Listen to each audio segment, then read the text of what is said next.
Assalamualaikum warahmatullahi wabarakatuh. Teman-teman, kembali lagi di channel YouTube saya, Khairun Imam.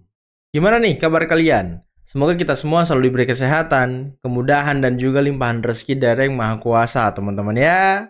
Nah, di video kali ini kita akan melihat beberapa tayangan mengenai update terbaru dari kegiatan-kegiatan gerombolan pembenci serta curhatan dari para peneliti abal-abal dari ijazah Pak Jokowi dan juga Mas Wapres Gibran. Nah, yang pertama ada Tifa yang dimana dia curhat dan curhatannya ini sedikit mengejutkan, teman-teman. Setelah kemarin kegiatan Sugi Nur dan Roy Suryo CS dibubarkan di Malang, ternyata sebelum itu Tifa sudah beberapa kali membuat kegiatan bedah buku di Jakarta mengenai buku sampahnya tentunya. Tapi sayangnya Tifa mendapatkan beberapa penolakan, bahkan diusir oleh warga gitu, dan dilarang untuk membuat kegiatan bedah buku. Waduh, kok bisa begitu? Nanti kita simak videonya ya. Dan lagi, saya punya tayangan di mana Roy Suryo CS juga ikut-ikutan membuat sebuah pengakuan yang tidak kalah mengejutkannya dengan pengakuan Tifa, bahwa Roy Suryo mendapatkan sebuah informasi minggu ini mereka akan segera ditetapkan sebagai tersangka oleh Polda Metro Jaya atas kasus pencemaran nama baik, Undang-Undang ITE, penyebaran berita bohong, dan lain sebagainya. Kok dia bisa tahu ya? Itulah mungkin alasan kenapa Roy Suryo buru-buru menghadap ke DPR, audiensi ke DPR, biar tidak jadi tersangka minggu ini, teman-teman. Dan hari Senin ini, mereka rencananya akan membuat kegiatan di Barreskrim Polri. Waduh, kelihatan sekali paniknya ya. Nah, selain itu teman-teman, Rismon ini kan beberapa kali tidak kelihatan gitu di video-video Tifa, video-video Roy Suryo CS. Apakah Rismon sudah kehabisan duit? Dan saya menemukan sebuah tayangan, Rismon lagi-lagi menyuruh Bang Tri untuk ngemis-ngemis, minta donasi. Waduh, tapi sebelum kita mulai videonya, jangan lupa like, subscribe, dan share. Dan tanpa perlu berlama-lama lagi, mari kita mulai videonya berikut ini. Nah, yang kami mohonkan, supaya singkat Bapak-Bapak, ya, peristiwa di Polda Metro Jaya jalan terus. Oh, jalan. Bahkan konon kabarnya disebut dan diancam-ancam minggu ini ada peningkatan kasus karena sudah naik sidik. Kami akan menjadi tersangka. Waduh. Jadi kami 12 orang yang dilaporkan ini. Dan pelapornya bukan hanya Jokowi, tadi yang disampaikan Pak Adi. Nggak main-main ini, kita dikriminalisasi oleh Joko Widodo yang pernah jadi presiden. Dari upaya kami ditersangkakan maupun kemudian akhirnya mungkin ditahan. Karena yang nanti akan maju adalah pasal-pasal besar. 6 tahun, 8 tahun, 12 tahun. Takut ya, nih. itu yang sedang kami hadapi saat ini. Takut kau kan? Bahwa penghadangan ini adalah sebuah usaha yang sia-sia untuk menghambat sebuah kebenaran yang sedang kita gaungkan, sedang kita sosialisasikan kepada masyarakat dalam bentuk diskusi nasional, dalam bentuk bedah buku ya. Sebetulnya perjalanan penghadangan ini secara faktual sudah terjadi di Malang, tapi sebelumnya sudah terjadi di beberapa tempat di Jakarta. Kasian kali. Ternyata semua mengalami hambatan. Banyak sekali gedung-gedung milik pemerintah yang menolak untuk mengadakan acara tersebut dengan alasan yang tidak jelas. Bahkan yang terakhir kami ingin menggunakan Museum Kebangkitan Nasional yang dimiliki oleh atau ditanggung-jawabi oleh Kementerian Pendidikan dan Kebudayaan. Ternyata kabar terakhir juga mendapatkan penolakan. Nah, jadi ini ada dua institusi ya yang ternyata masih bisa dipengaruhi oleh Joko Widodo. Dua institusi yang bisa dipengaruhi oleh Joko Widodo. Kok bisa gitu Tifa bahasanya? Kok apa-apa yang salah Pak Jokowi? Kalian dibubarkan di Malang yang salah Pak Jokowi. Bukan Pak Jokowi yang salah, tapi masyarakat yang sudah cerdas, Tifa. Masyarakat yang sudah bisa melihat kau ini tukang adu domba. Kau ini dugaannya tukang fitnah. Itu Tifa. Kau ini bikin gaduh. Makanya tidak diterima, dibubarkan, bahkan diusir gitu Tifa cocoknya. Bukan Jokowi yang salah. Ini Bang, ya kan? Malah diketawain Bang, relawan Pak Jokowi mendesak untuk dia menjadi tersangka. Malah diketawain Bang, siapa? Kemarin. Kan Suryo kan ada masalah nggak ada masalah ketawa, emang dia orang sinting gimana? Suryo kan sinting gitu loh. Ya memang dia kerjanya ketawa. Itu orang sakit, pura-pura ceria gimana? Orang sakit gimana sih? Orang sakit itu kan kadang muyung kalau lagi sendiri. Entah kalau depan orang pura-pura ceria. Namanya orang sakit gimana? Ya. Jadi kalau dia sakit, yang dikompres tuh dengkulnya, jangan palanya. Karena otaknya di dengkul. Udah itu udah ngaco semua, udah ngaco semua. Makanya gue bilang sama pejabat negara, setingkat KPU, KPK, apa segala, kalau rombongan orang gila ini datang, tolong diusir. Suruh satpamnya usir, ini orang gila semua, nggak akan pernah ada solusi, kasihan Pak Prabowo. Alhamdulillah ya, ini menunjukkan bahwa apa yang kami lakukan itu sudah membuat ketakutan orang-orang yang punya niat buruk, orang-orang yang punya niat tidak baik. Takut, ya kan? Jelas betul bahwa apa yang kami lakukan selama ini dengan membongkar keburukan, membongkar palsuan dari orang yang pernah berkuasa selama 10 tahun di Republik ini, 2 tahun di Provinsi DKI, dan selama lebih dari 5 tahun juga di salah satu kota di Solo itu sudah benar-benar terbongkar kayak gitu. Karena terbukti bahwa dia syarat-syarat dia menggunakan ijazah dan lain sebagainya adalah palsu. Tapi kan aneh. Acara hari ini itu sebenarnya kan acara untuk keagamaan. Rikhlah sinergi dakwah dan sudah ke-6 kalinya. Ya. Topik yang diminta ke saya adalah bagaimana pemanfaatan teknologi untuk dakwah. Dan slide saya juga soal teknologi untuk dakwah. Dan itu sudah biasa. Kami keberatan. Dakwah kata kau. Dakwah apa mau jualan buku kau? Dakwah apa mau jualan buku? Jujur aja. Dibubarkan kok Pak Jokowi yang salah sih. Mikir tuh katanya ahli, katanya S3, tapi kok pikirannya kayak orang nggak pernah sekolah gitu ya kan? Aduh, orang nggak sekolah aja udah bisa paham. Kalian ini pengadu domba. Kalian ini nggak jelas. Kalian ini abal-abal, peneliti abal-abal. Jadi kau ini apa ya? Aduh, lebih rendah daripada orang yang nggak sekolah mungkin ya? Mungkin. Kalau hanya ahli digital forensik dari kepolisian. Ya gitu. Ini minimal harus ada ahli digital forensik yang netral atau kalau perlu internasional yang ada. Ada beberapa referensi ahli digital forensik internasional. Kita ini satu. Ya, kita ini semua bergerak bersama. Ya, untuk tujuan demi masyarakat. Kita bergerak atas nama masyarakat. Dan insya Allah Tuhan Yang Maha Kuasa, Allah Subhanahu Wa Taala bersama kita semua. Kalau kau bergerak atas nama masyarakat, kalau ini untuk kepentingan masyarakat, kenapa ente diusir? Kenapa kegiatan ente dibubarkan? Aduh, Roy Suryo, mikir atuh. Terima kasih. Ya, terima kasih untuk semua teman-teman yang menghargai perjuangan seorang Bambang Tri, ya, yang hidupnya sekarang masih memerlukan uluran tangan kalian juga. Uluran tangan. Gitu, ya. Jadi mungkin kalian tidak punya waktu atau tenaga atau apa ya, tapi kita harus appreciate semua orang yang berjuang untuk Republik ini, ya, mencari kebenaran, gitu Pak ya. Iya. Jadi S1, S2, S3 kan nggak mungkin, itu ada pertanggungjawabannya. Kenapa? Nanti ditanya, Anda ilmunya buat apa? Ketika kita ini nanti di akhirat kelak kan gitu. Karena itu saya mengatakan ya inilah pertanggungjawaban saya, ya, karena saya ada ilmu yang saya pelajari, walaupun ilmu itu ilmu duniawi, hukum tata negara, tapi saya mempelajarinya. Maka ada tanggung jawab profetiknya. Jadi ada yang namanya tanggung jawab kenabiannya, amar ma'ruf nahi mungkar. Itu ya. Jadi kalau ceramah nggak pakai ayat nggak apa-apa. Ini ceramah konstitusi. Ceramah konstitusi. Bukunya mana? Bukunya mana yang apa? White paper itu mana? Nggak dijual? Jual dong, jual, tawarkan ke jamaah gitu ya kan? Nggak tawarkan turun, mumpung banyak jamaah. Begitu assalamualaikum wassalamu ala mati kita ya kan. Dan Edi Mulyadi sudah mulai begitu juga. Jangan-jangan nanti Dokter Diva begitu juga ya Mas Mansur ya. Ya sama-sama aja kalian. Besok begitu.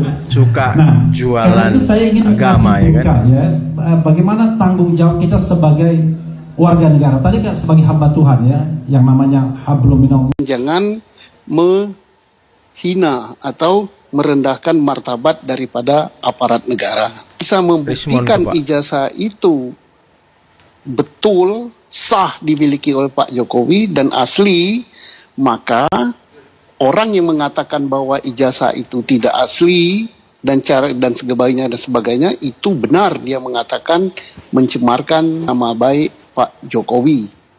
Maka orang yang mencemarkan nama Pak Jokowi ya harus jadi tersangka. Dan apabila pencemaran itu dilakukan di media sosial, di ranah IT, maka dia kena Undang-Undang ITE juga. Tapi apapun juga, ya kita minta pada pihak-pihak yang berselisih, pihaknya Pak Resmond dan sebagainya, mohon masing-masing pihak bersabar dan jangan menghina atau merendahkan martabat daripada aparat negara. Tolonglah kita hargai, apapun juga laborat yang ada itu, laborat Polri itu adanya, sah adanya. Kemudian lembaga penyidik Polri itu sah adanya. Jadi masing-masing menahan emosi, supaya kan kita nggak ada Polri lain lagi gitu. Hanya ini aja keputusan negaranya. Betul, ya. Oke, silakan. Baik, Pak Susno. Ya, Tifa, Roy Suryo, dan Rismond serta kawan-kawannya, agar mereka ini tidak membuat kegaduhan lagi gitu loh. Ya, karena semuanya ini sudah melebar jauh dari awal mereka meminta kepada Pak Jokowi untuk katakanlah memberikan ya atau menyerahkan secara quote unquote kepada mereka untuk dianalisa. Dan ini luar biasa sekali framing-framing yang mereka buat sehingga mereka selalu dengan keyakinan penuh bahwa 99,99% bahwa ijazahnya Pak Jokowi palsu berdasarkan ya penelitian ilmiah menurut versi mereka. Padahal yang diteliti itu kan sudah jelas semua, apa yang dicatatkan oleh Barreskrim itu bukan ijazah asli tapi fotokopi yang dia teliti. Apalagi berdasarkan yang namanya scientific menggunakan data ELA itu. Padahal sudah dikatakan bahwasanya data ELA itu tidak bisa digunakan kepada ya kertas yang bersifatnya analog gitu loh, bukan digital. Kalau digital bisa, tapi ini kan analog, harus ada barangnya yang harus diteliti gitu dan asli dengan menggunakan gitu, ya, ELA itu. Tapi kalau fotokopi ya jelas lah nggak bisa gitu loh. Nah kembali lagi, kalau mereka mengatakan kita sudah mendapatkan bukti dari KPU ya yang diajukan pada tahun 2019 yaitu ijazah fotokopi yang dilegalisir dari KPU. Nah itu kan sudah menjelaskan gitu loh bahwasanya ijazah itu dilegalisir oleh UGM dan diserahkan KPU itu pertanda bahwa ijazah itu asli, ada, bukan tidak ada, bukan palsu. Ya kan, ini kan mementahkan semua argumen-argumen dia. Kenapa baru sekarang gitu loh? Kan lucu. Kalau dia ingin meneliti kan dari kemarin dong. Betul, dia cari, dia dapat dong. Kok baru sekarang, pertanyaan saya kan? Ya. Emang aneh ya, orang-orang jadi ini. Kalau kita lihat bahwasanya mereka ini sudah kehabisan akal sehat, sudah kehabisan kewarasan menurut saya. Kewarasan, semua akan segera dicari-cari. Padahal ini adalah tinggal menunggu dari Polda Metro Jaya di tahap penyidikan ini untuk status mereka. Jadi gelar perkara. Nah kita berharap bahwa gelar perkara itu ya kalau bisa dilaksanakan ya paling lambatlah pertengahan Oktober gitu, sehingga ya status hukum itu dapat jelas kita ketahui bersama gitu. Begitu, Jan. Banyak komen menyerang saya dengan tudingan orangnya Nadiem ya, ternaknya Mulyono ya, orangnya PSI ya. Lucu ya, seolah hidup ini harus selalu menjadi orangnya siapa. Nggak bisa ya, Anda menjadi orangnya Anda sendiri, punya pikiran sendiri, berdiri di atas nurani sendiri. Itu namanya manusia merdeka. Kalau setiap pandangan harus dihubungkan dengan kubu, itu namanya mental budak. Mental yang tidak bisa berpikir tanpa tuannya. Indonesia sudah lama merdeka, tapi sayangnya banyak manusianya belum merdeka secara berpikir. Inilah kegagalan terbesar pendidikan kita.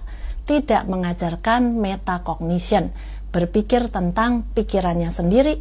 Dan ini yang diajarkan cucu Ki Hajar Dewantara, Ibu Antarina, yang bukunya lebih dihargai di Amerika daripada di negara kita sendiri. Sejak kecil, anak-anak dicekokin soal-soal pilihan ganda. Jarang ditanya opini atau alasan dibalik jawabannya. Begitu terjun ke dunia maya, mereka langsung beropini. Hasilnya, kita jadi peringkat 1 netizen paling tidak beradab se-Asia Tenggara. Dan sebagian besar masih sibuk mencari tuan, ketimbang belajar memimpin dirinya sendiri. Indonesia butuh lebih banyak orang yang merdeka berpikir, berpihak pada kebenaran, bukan pada sosok. Oke teman-teman, itulah tadi beberapa video yang bisa kita simak pada kesempatan kali ini. Dan ya luar biasa ya, framing demi framing yang terus dilakukan oleh gerombolan pembenci ini selalu menyasar keluarga Pak Jokowi. Bahkan ya kalau kita dengar omongan-omongan Tifa, Roy Suryo, katanya Pak Jokowi sudah mulai panik, geng Solo sudah mulai kewalahan karena mereka terbongkar, makanya pengajian ataupun acara-acara mereka dibubarkan. Ini kan nggak ada kaitannya sama sekali gitu. Mereka ini ngomong sepertinya tidak pakai logika ya kan. Ditambah lagi kemarin Sugi Nur ngomong kalau ini kan presidennya sudah ganti, kok masih dibubarkan. Nah inilah pola-pola pikir yang sangat-sangat jongkok gitu ya kan. Ini bukan persoalan siapa presidennya, ini bukan persoalan siapa pemimpinnya, ini bukan persoalan bongkar-membongkar, bukan. Ini persoalan masyarakat yang sudah cerdas, yang sudah pintar, tidak bisa lagi dibodoh-bodohi oleh gerombolan pembenci, gerombolan seperti kalian-kalian ini. Masyarakat sudah bisa menilai mana yang hanya ingin merusak kerukunan, mana yang hanya ingin merusak tatanan ya, kebangsaan kita. Makanya kalian dibubarkan gitu. Kalau kemarin-kemarin Sugi Nur kan ngomong katanya ini sudah yang ke-6 kali acara dia di Malang gitu, dan baru kali ini dibubarkan. Nah Anda harus mikir. Mungkin ini ke-6 kali, yang sebelumnya itu ya Anda masih dibui gitu ya kan. Jadi acara Anda nggak dibubarkan, acara Anda tetap jalan, tapi bukan Anda pendakwahnya gitu. Jadi introspeksi bos, introspeksi. Jangan dikit-dikit yang salah Pak Jokowi, jangan dikit-dikit kalau dibubarkan yang salah Pak Jokowi. Kata Diva tadi, jangan dikit-dikit Anda ditolak pakai gedung pemerintah, ditolak kemudian yang salah Pak Jokowi, kemudian Pak Jokowi dituduh bisa mengatur-ngatur kementerian. Hey, yang bisa ngatur kementerian itu ya presiden bos. Pak Jokowi mau gitu ngatur kementerian? Nah, nggak bisa. Orang sudah tidak melihat sosok Pak Jokowi sebagai presiden, sudah mantan presiden. Sekarang presidennya itu Pak Prabowo. Jadi jangan seret-seret lah, jangan membuat sebuah analogi ataupun berlogika sesat untuk meracuni pikiran-pikiran masyarakat. Jangan dong. Pak Jokowi asik-asik anteng-anteng di Solo. Dia pun tidak pernah mendesak polisi untuk mempercepat kasusnya. Nggak pernah. Malah sekarang ini dituduh Pak Jokowi semuanya. Aduh emang aneh. Bener kata Bang Firdaus. Orang sakit mereka ini kan. Bang Firdaus kalau ngomong kadang ya banyak benernya gitu ya kan. Tapi gimana menurut kalian teman-teman? Tadi juga Roy Suryo katanya curhat ya kan, minggu ini bakal ada tersangka. Waduh, kita aminkan guys, kita aminkan apa yang dikatakan Roy Suryo biar segera tercapai. Kali aja Jumat ini sudah ada pengumuman tersangka dari Polda Metro ya kan. Itu yang penting. Dia menghadap ke Komisi 1. Hari ini katanya ada konferensi pers dan juga semacam kegiatan mereka di Barreskrim untuk mendesak Barreskrim melanjutkan kasus ijazah Pak Jokowi dari laporan TPUA. Padahal teman-teman, ini konyol sih. TPUA kemarin sudah mengatakan bahwa laporan mereka ke Barreskrim itu mengenai ijazah SMA Pak Jokowi, SMP Pak Jokowi. Nah, kenapa Roy Suryo ujuk-ujuk tiba-tiba meneliti ijazah S1? Ini kan konyol. Ini pengakuan dari Bendahara Umum TPUA, ibu-ibu itu yang menyemprot Roy Suryo CS. Ini kan aneh bin ajaib, teman-teman. Apa kepentingan mereka? Ya, makanya itu mungkin TPUA sudah muak dengan mereka ini ya, tidak pernah lagi gabung-gabung dengan Roy Suryo CS. Rizal Fadilah kita lihat juga tidak pernah gabung-gabung dengan Roy Suryo CS. Jadi ya sekarang gerombolan ini sudah berubah haluan. Dari sebelumnya TPUA menjadi gerombolan Roy Suryo CS yang sudah sepertinya kehilangan akal gitu ya kan. Tapi ya nanti kita lihat seperti apa kelanjutan langkah-langkah mereka teman-teman. Semoga Polda Metro juga segera menetapkan mereka tersangka dan ditahan gitu. Oke, sebelum saya akhiri jangan lupa like, subscribe, dan share. Billahi taufiq wal hidayah. Wassalamualaikum warahmatullahi wabarakatuh. Bye-bye.